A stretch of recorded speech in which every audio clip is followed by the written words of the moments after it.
Hello YouTube, welcome back to my channel. Today we are going to be talking about Goddess Isis. She is the only deity that I work with right now.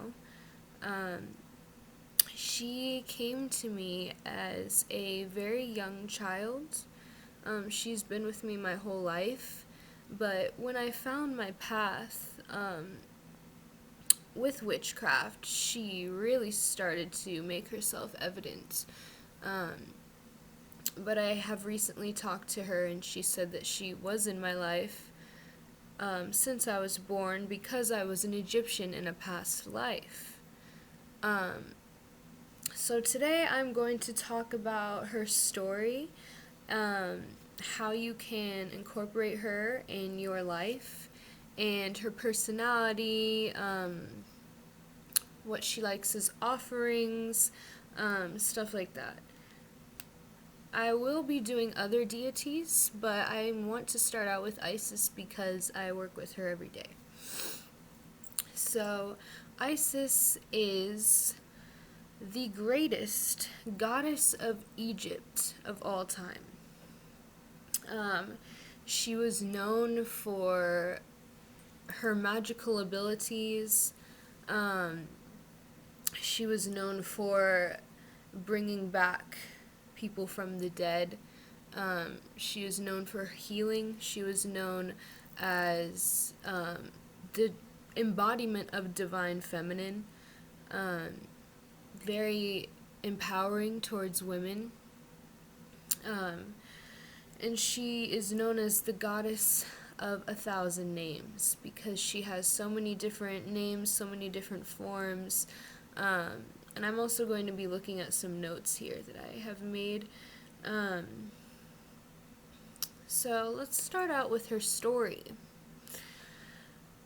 Goddess Isis was the daughter of Geb and Nut, and I believe she was the fourth born, so she was born on the fourth day, but in some translations she is the first.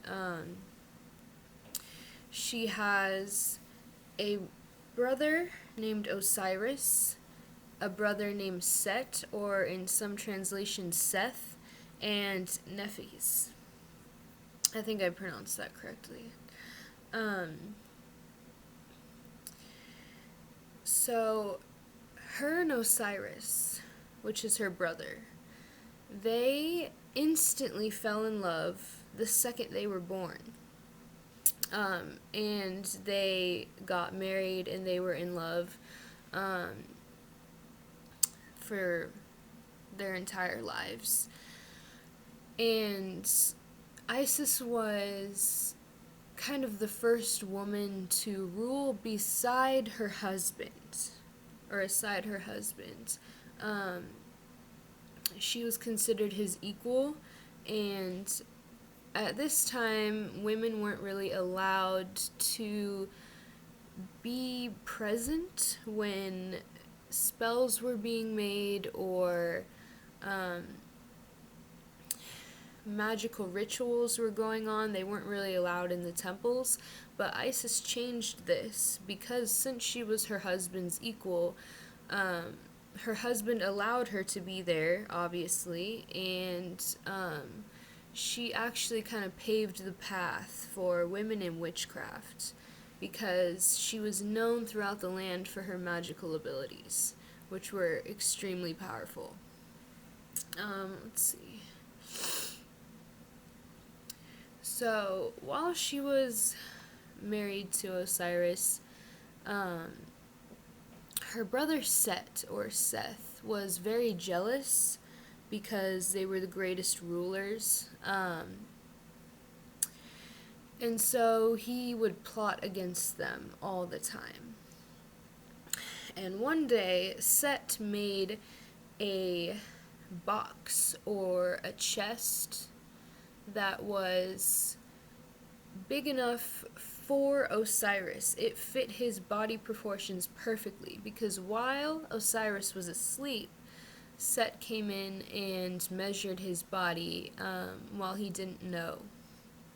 And so he asked the greatest artists and painters of the time to decorate this box that was exactly his size. So while they were having a feast one night, all the royals, he brought out this box and he asked these artists to make it so beautiful because it kind of enchanted everybody in the room. They were like, wow, this is brilliant, this is beautiful. They didn't think of why he made a box. They didn't think of, what his plan was with this box. They were just kind of distracted by its beauty. So Set said that whoever could fit into this box perfectly could keep it. So if you got in this box and your feet or head hung out of the side, or if there was space in between your feet and your head, that you could not keep the box. So of course, when Osiris laid down in this box, it fit him perfectly. And the second he did this, he asked his followers, whatever you want to call them, to nail this box in. And he was nailed in this box and thrown in the Nile. And he floated down the Nile to a different kingdom where he kind of landed on a growing tree. And he kind of, like when the tree was growing, he was trapped in this tree as it grew. And then another kingdom built their castle around this tree, and this tree supported the great hall of this castle. So when this happened, Isis was devastated, to say the least, because this was her true love, love of her life. They loved each other, I guess. So she said she had long black hair, and when she found out that Set, her brother, did this to her true love, she cut all of her hair off, and she went into mourning. And it is said that her tears helped fill up the Nile River, which went dry a lot of the times. And so when she went into mourning, her people kind of felt this tragedy as well. And it is also said that Isis and her brother and a lot of the Egyptians are not even from Earth. They are from the planet Sirius, or it's a star, but it is a place of true love, and there's no backstabbing, there's no heartbreak there. So she never experienced this. So she traveled across Egypt searching for her husband's body, or this box that he was in. And she disguised herself as many different things because she was one of the first witches. I believe she was the first witch. So she could disguise herself as whatever she wanted, so that she wasn't recognized as a royal.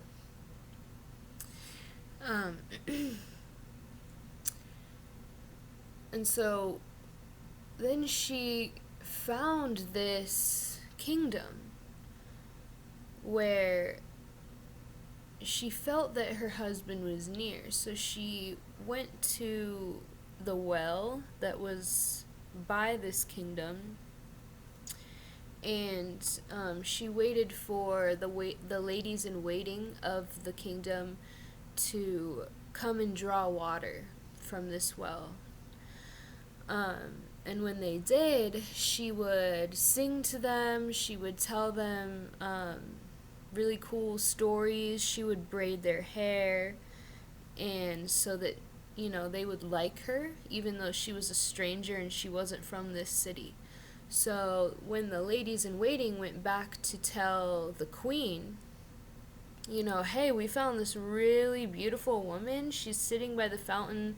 She's singing pretty songs, and she braided our hair. And the queen looked at their hair, and she was like, bring her to me. I want my hair done. You guys look awesome.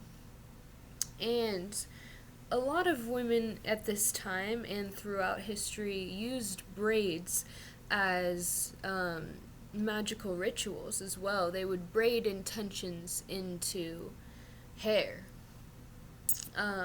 This is seen throughout many cultures. So she could tell that they were magical braids, and she asked, she wanted this mysterious woman to come and braid her hair so that she could have these magical abilities of protection as well. So they brought Isis into the castle, and she became very close with the queen. She actually became the wet nurse for the queen's son. So she kind of stayed in this kingdom for a long time without anybody knowing she was Queen Isis. Nobody knew. They thought that she was just this random magical woman from the desert. And so once she got really close with the queen, she asked the queen, or she revealed herself as Queen Isis, and she asked if she could retrieve her husband from the tree that was supporting this castle, because now that she was in the castle, she knew that her husband was in there. And so, since the queen was very fond of her, she was like, yes, of course.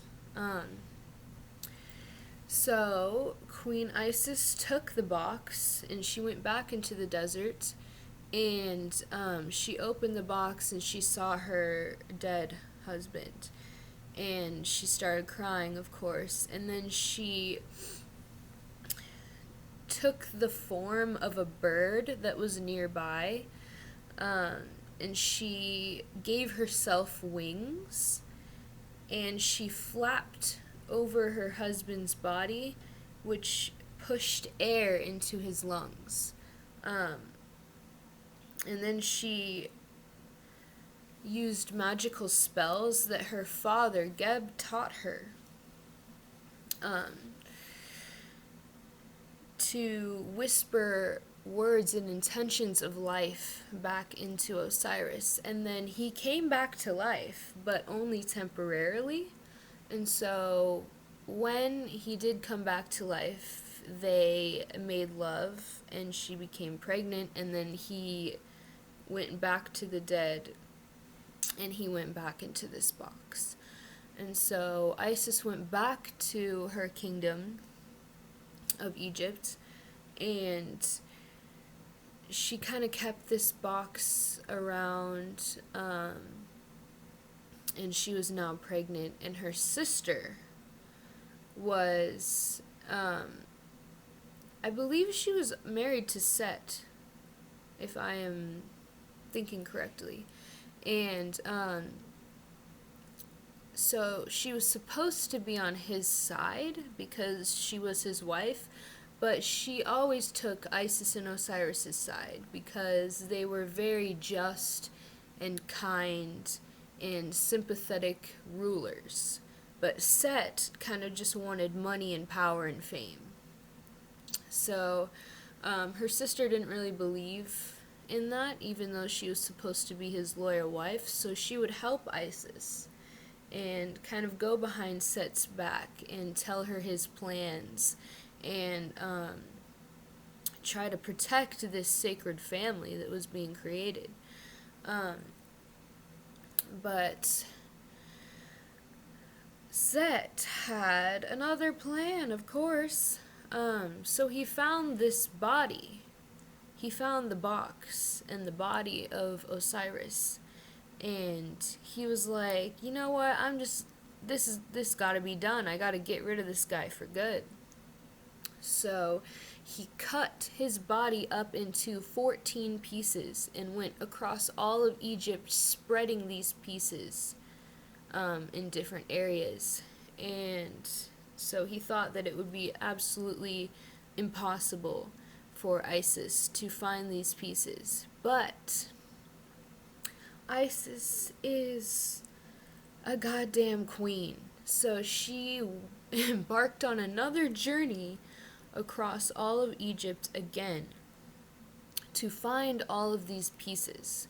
Now, this is kind of where the translations differ a little bit, so I'm going to tell you two of the main ones that I've heard. So Isis went on a very long journey.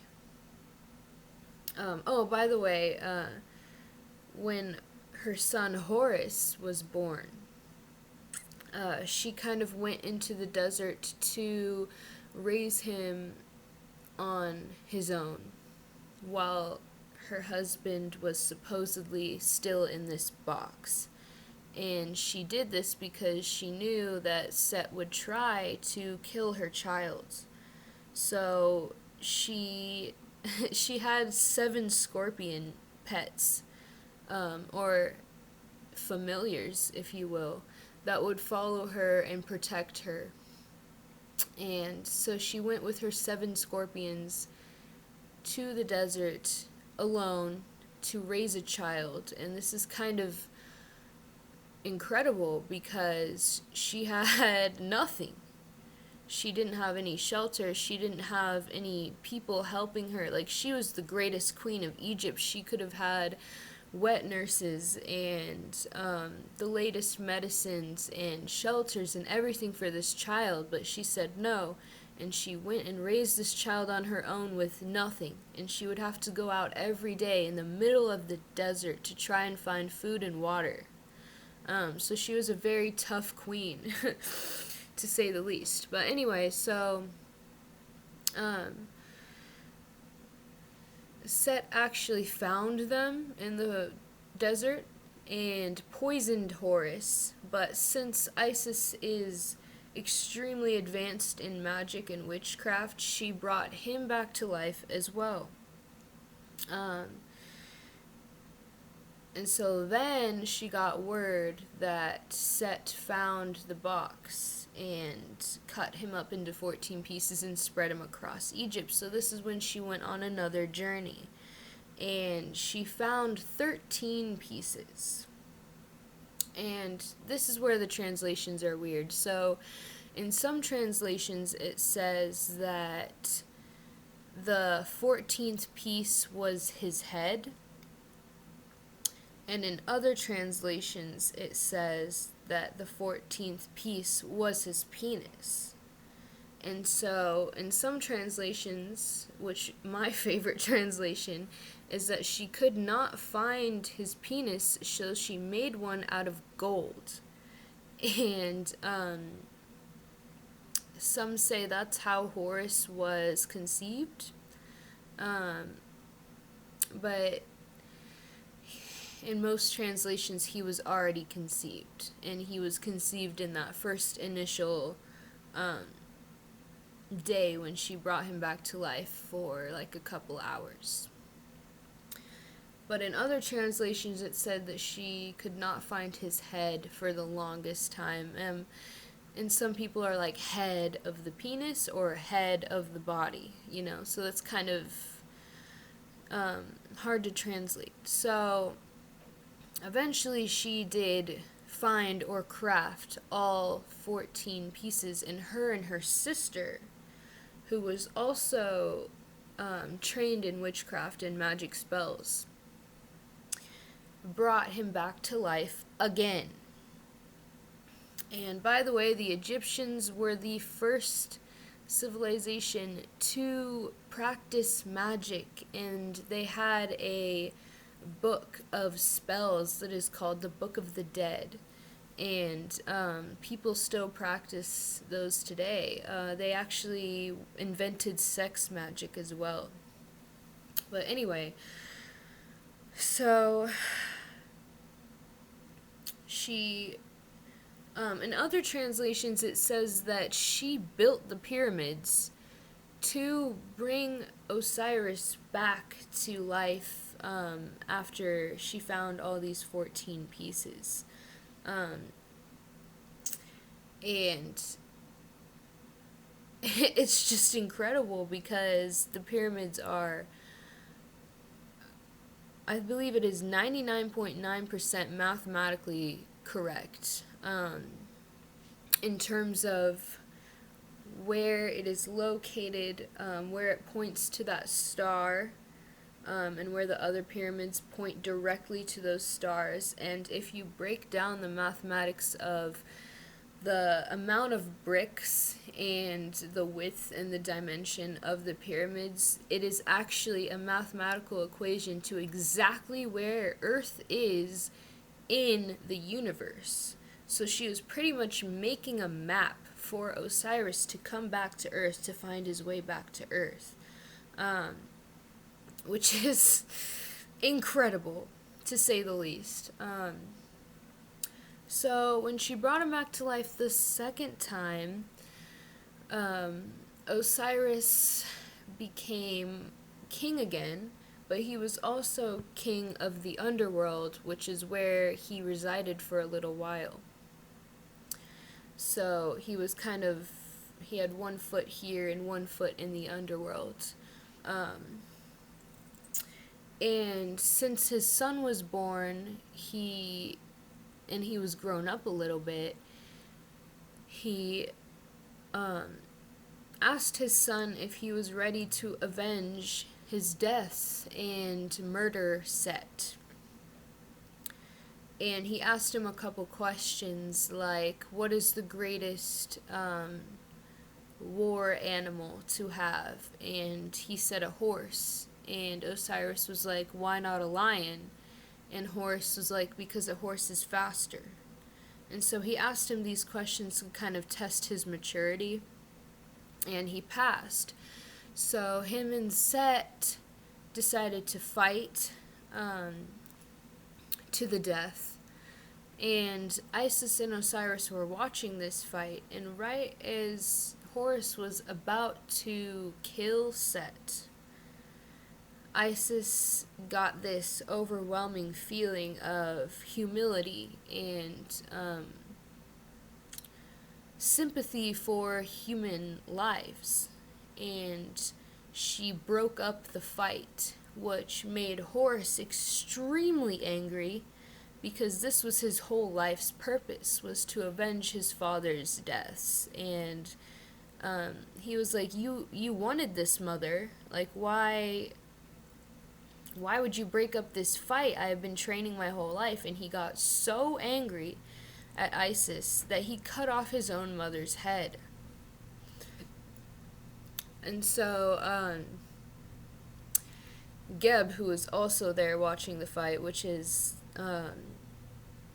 Isis and Osiris and Set's father, was also extremely trained in magical abilities, because he's the one who trained Isis. And so the only thing that was really around at the time were cattle.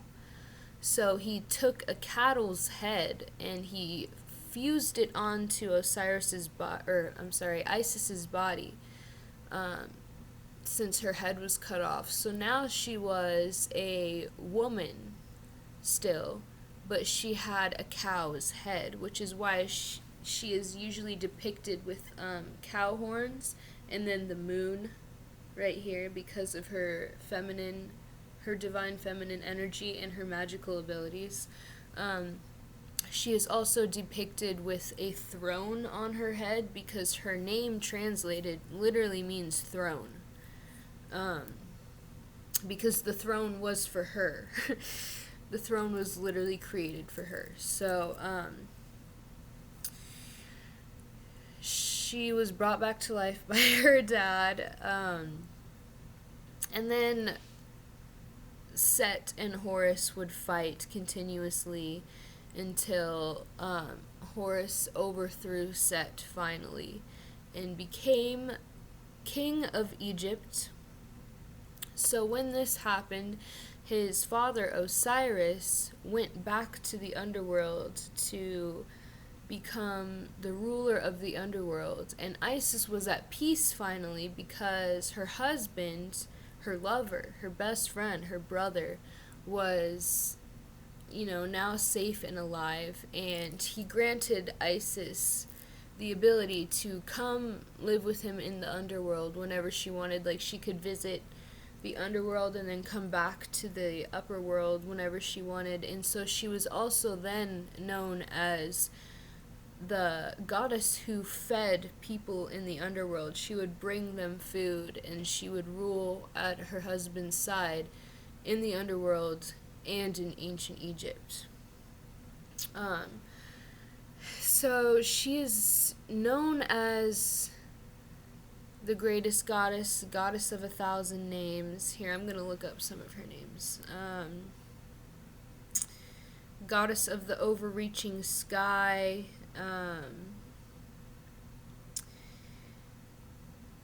goddess of motherhood, goddess of magic, goddess of witchcraft, goddess of fertility, goddess of necromancy, and she has so many different names. Like I said, goddess of 1,000 names. She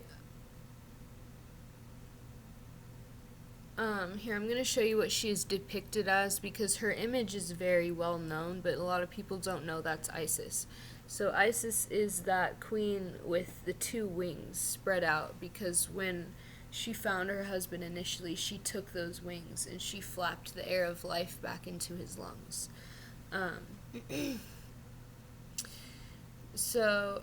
She's also known as goddess of dreams, because you can call upon her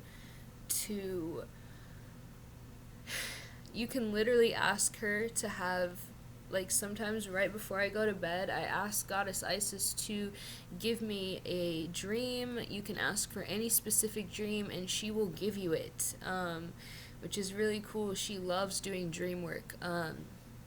She loves working with women as well. She is known as the divine feminine, embodiment of the divine feminine. She also heals trauma that is in women's DNA. So if you have a lot of trauma that happened to you and women in your family, she will help you heal that for 7 generations behind you and 7 generations in front of you. She also helps with connecting you to your biological mother. So if you have problems with your biological mother, you can call upon her and she will help heal that trauma as well. She also is known for being the embodiment of what a wife should be: an equal, very supportive, and a ride or die. So if you're having problems in your relationship, she will help you with that as well. And obviously motherhood. She was depicted as the best example for ancient Egyptians in what mothers should be. So she really helps mothers connect with their children as well and become the best mother you can be, with teaching your children and helping them on their paths as well.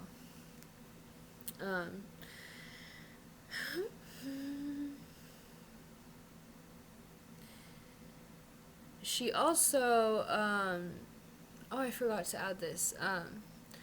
While Osiris was dead, she became the ruler, but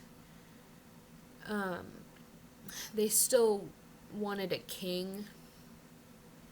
So the sun god, I believe it is Ra. Let me look.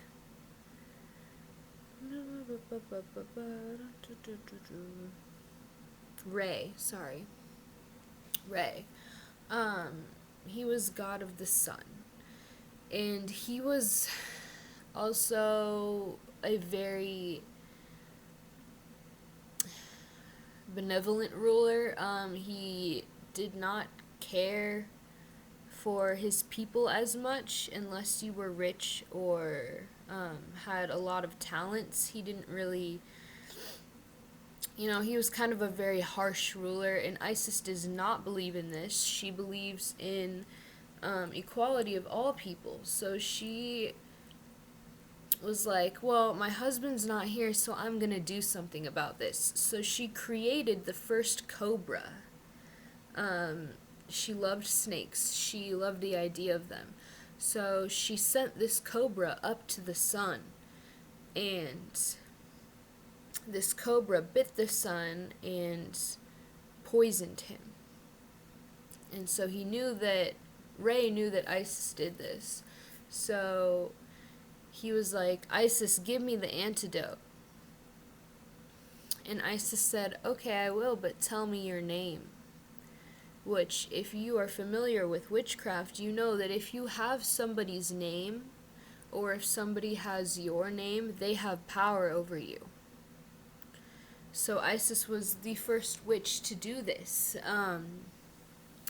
So Ray was like, fine, my name is Ray. And so once she had his name, she overthrew him. And she became queen of all, ruler of all. And she ruled her people very justly, very lovingly, and this created Isis cults, which you can see in ancient Egyptian history. Many people created temples for her and would come and worship her because she would share her magic with all. It doesn't matter if you're poor, it doesn't matter if you're diseased, it doesn't matter if you are a woman, it doesn't matter if you're widowed, it doesn't matter if you're homeless. She would help you and she would listen to you. So that is just a little overview, a very quick story time of Isis. So now that you know her background, I'm going to go into working with her as a deity. For me, like I said, I was an Egyptian in a past life, so she came to me as a very young child, and I would have dreams about running through the pyramids, dreams about crocodiles. I would have dreams about scarabs in my water, and I would drink them. I would have dreams of the Eye of Horus painted in gold. So since she is a goddess of dreams, she will usually come to you in dreams. She comes to all of her children who were Egyptians in a past life. Many people don't realize that she comes to you, though, and so they don't answer her call, but I feel very lucky to have kind of caught on to, hey, I think Isis is calling out to me. So it says that she... So now that you know her story, you can tell that she is a patient goddess to work with.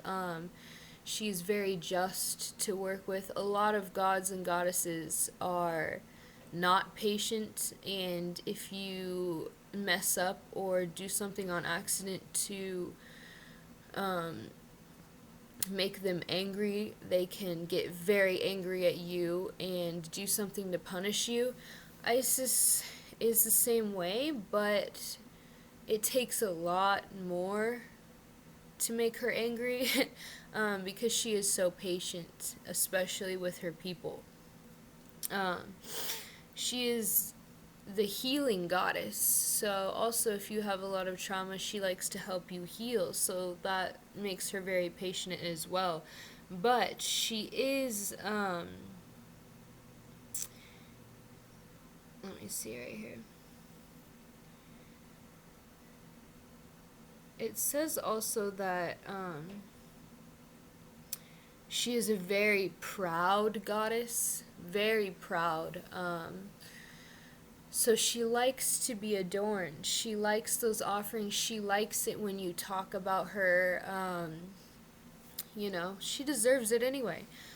She can be very stubborn because she is so proud. So do know that if you are going to work with her, that if she says something, if she tells you something, or if she tells you to do something, or if she tells you not to do something, she expects that. Because she is so stubborn and she's not going to change your mind. You can't make her change her mind. She's also competitive with other gods and goddesses. So do your research on the goddesses and gods that she likes.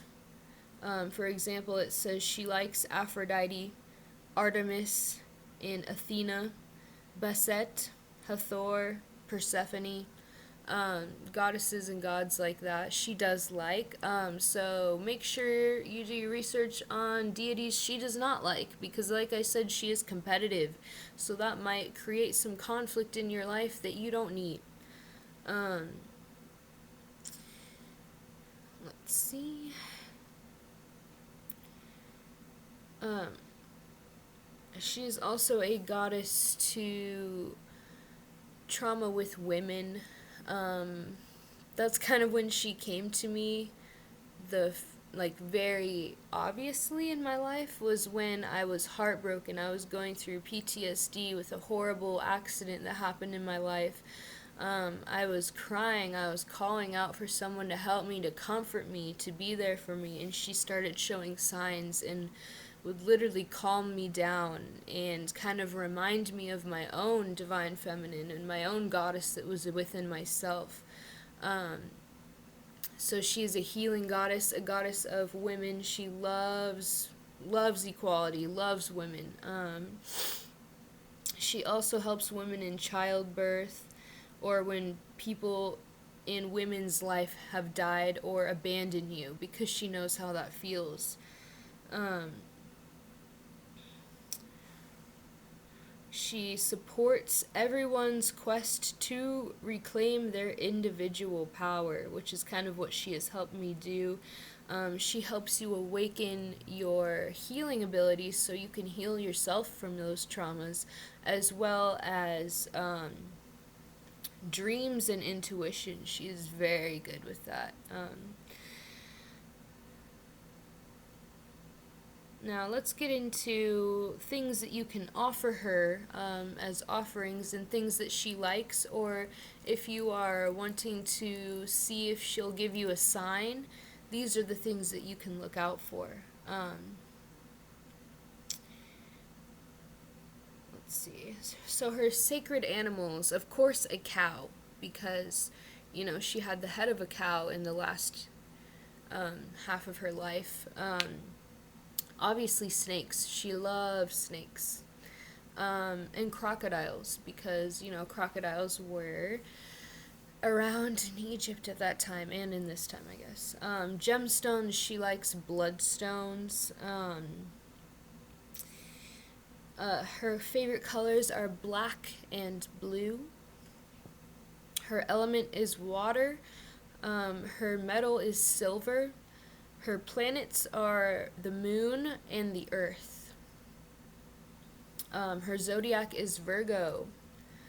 Her plants are myrrh and fig. Her celebrations are her birthday, of course, Ostara and Yule. Offerings. She likes pretty things. She loves milk and honey as well. So usually if I set out an offering to her, it is milk and honey, like sprinkled with hibiscus or flower petals or rose petals, because she likes flowers as well. And she loves incense.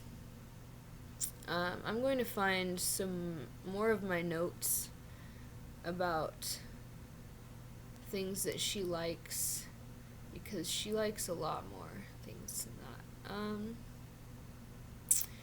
Let's see.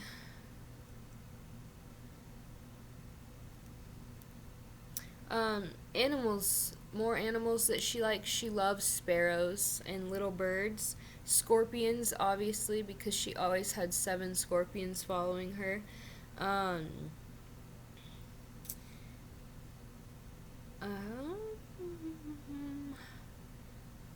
More offerings or things that she likes are pictures or images or whatever, paintings, drawings of the full moon. Images of Madonna and the Child. So a lot of us are familiar with Mary and baby Jesus, but actually that was stolen from the Christians, which the Christians do a lot, from Isis and her son Horus. So pictures of mother and child. She loves that as well. She likes rivers because, she cried tears into the Nile. Um, she likes it when you braid your hair, from the story of her braiding those maidens in the queen's hair. She likes stars because she is from the stars. The Ankh symbol. There's also another symbol that is just for her, and it is called the blood of Isis. So you should look that up because it is literally the first tampon.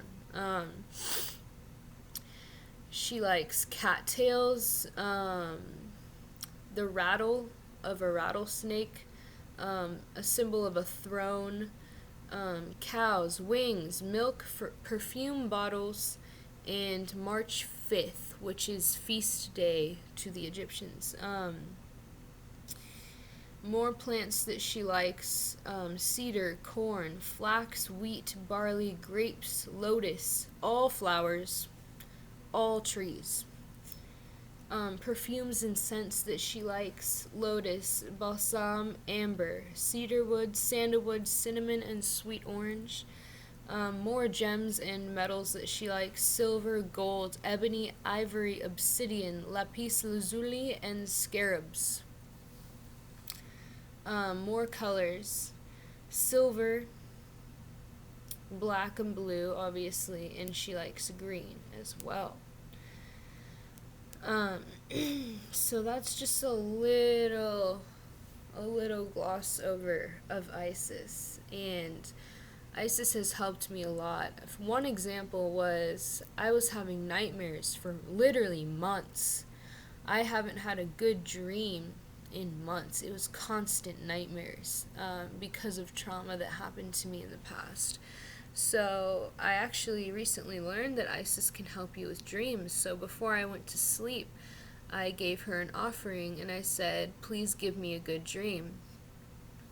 And I woke up and I was like, damn, because I had one of the coolest dreams of my life.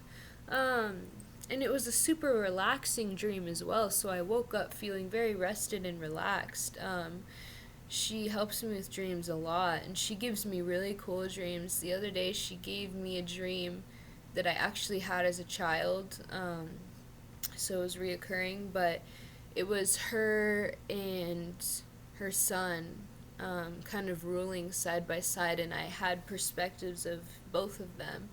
And I woke up and got out my pendulum, which is how you can speak to your deities, by the way, and get answers. And I asked if she gave me that dream, if that was her in the dream, and if she's given me this dream before. And that's when I found out she's been following me my whole life, because I've had dreams like that as a young child. And that's when I also found out I was an Egyptian in a past life, which is why I've been attracted to the Egyptians, and I would see crocodiles as a kid too, and beetles all the time. So yeah, that is Goddess Isis. That is who I work with personally in my craft. I would like to work with more deities, but you have to be extremely careful. Do a buttload of research. Get out your pendulum. Talk to them. Ask them questions, because you don't want to make one mad, and you don't want to offend one, and you don't want to do something that could ruin your life, for real. But they can help you so much. Just make sure you give them offerings, you are grateful for them, and you follow through with what you promise them, and they will do the same for you. But I love Isis. I love talking about her. I think she is so cool. So powerful, the first witch, and just a very loving deity to work with. She is very patient. Like I said before, there are other deities like Aphrodite, for example. She has a very short temper. So, like I said, do your research, and you can have a ton of cool blessings in your life and a lot of support and protection as well. So, yeah, that was my video on Goddess Isis. I hope you like it. I would love to make more Egyptian videos in the future because I've studied this for pretty much my whole life. And I will also do other deities as well. So, stay tuned. Blessed be, and shout out to all my witch bitches out there.